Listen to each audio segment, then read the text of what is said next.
Hello. So today, instead of hearing me speak about our travel schooling experience, you will hear a special guest, Simply Daddy. So most of you who have known us know both Shashank and I, and Shashank, just like I, took a sabbatical to make our travel schooling adventure a reality. And we thought, why not appear as a couple and tell you some of the interesting insights that we came across. One of these insights just happened in the very first travel schooling trip to spectacular, scenic, romantic Tahiti, where we were expecting to be sipping nice drinks along a beautiful beach or an infinity pool, and that happened. But I will let Shashank tell you some of the details of how that happened. Yeah, we were staying in Tahiti in this beautiful resort, and there was an infinity pool, at the end of which was the Pacific Ocean, and across from the ocean you would see the island of Moorea, which is a volcano. And it was the perfect sunset point, and we used to see couples every evening going to the edge of the infinity pool, spending a nice evening sipping mojitos and watching the sun go down. We really wanted to do it. There were just a couple of logistical challenges. Our two daughters, we were trying to figure out how do we take them to the edge of the swimming pool. How do we figure out whether we can both walk till the edge with them in our arms? Will they stay till the sun goes down? There were all these questions.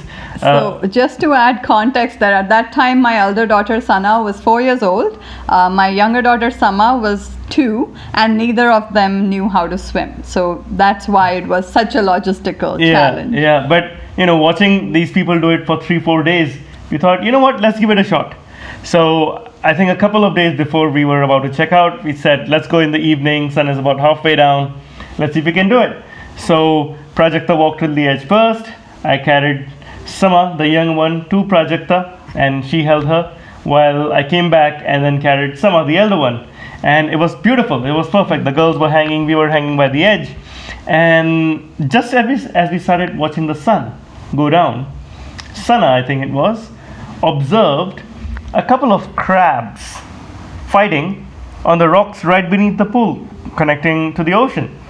He thought, that's pretty cool. The girls have not seen crabs before, and given our whole interest in nature schooling, we said, hey, what are they doing? We started observing them, and then Sama found a family of crabs all around the rocks, and they were all fighting, watching the sun go down as well. Yeah, I think it was a full-on turf war. Yeah, exactly. They were really fighting. It was truly engaging, and we had a lot of fun watching these crabs with the girls. Only to realize about 15 minutes on, when we looked up, the sun has already gone down. The sunset was gone. That was the romantic sunset we were hoping for at the edge of the infinity pool. We ended up watching crabs fight.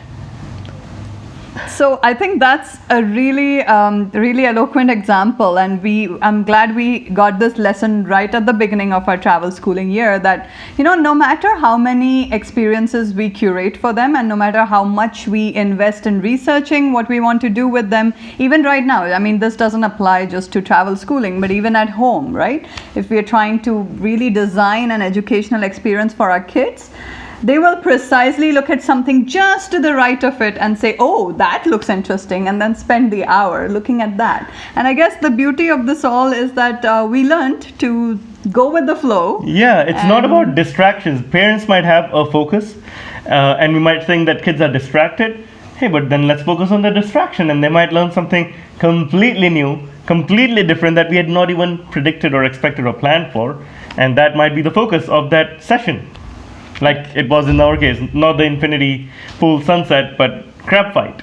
Yeah, so a lot of detours actually became the learning for us throughout our trips, and this continued. So Tahiti was our first pilot trip. It was a 5-week trip in the Pacific, and then Australia, New Zealand, and we came back with a lot of learning, some of which I have been sharing with you through my videos. But this process continued, and really, I think the kids led us on this travel schooling journey rather than us leading them.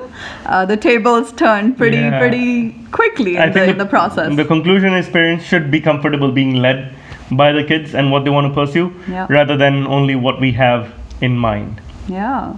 So, well, from both of us, I'd say stay safe, stay indoors, stay calm, and let your kids show you what they're interested in.